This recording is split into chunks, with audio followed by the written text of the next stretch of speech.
As Hurricane Milton is on path to make landfall on Florida's Gulf Coast, I spoke to Arizonans both in the disaster zone and hoping to get loved ones out. The destruction has started.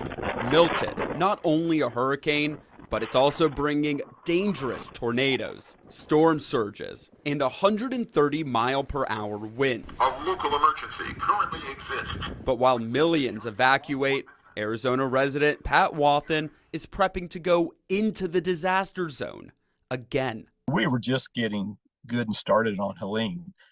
And so, we still have all that damage. And of course, it's going to be doubled up now. And when Milton comes, he's afraid that debris will be tossed around, causing more damage. That's going to be awful. Waiting out the storm up north in Tallahassee, Wathen says going out of the storm's path in Sarasota was difficult. The normal 5-hour drive took him 8 hours. It was kind of like coming out of a crowded parking lot after a football game or something. Others chose not to make the drive at all, worrying family and friends right here in Arizona. I have my husband's aunt lives there. She lives down in Melbourne Beach, a block from the water. This is the typical view from her Aunt Diana's house, built in the 50s. Now, Mary Van Hoy worries her 80-year-old relative may be too close to the ocean. She has lived there for many, many years, survived many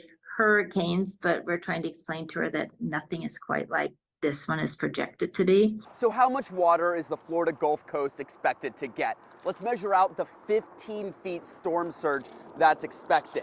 So as we move back, we're now hitting 6, 7, 8, 9, 10, 13, 14, 15 feet.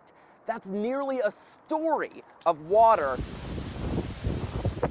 You feel so helpless when you're away. Helpless, but hopeful from 2,000 miles away. In Phoenix, Adam Mintzer, ABC 15, Arizona.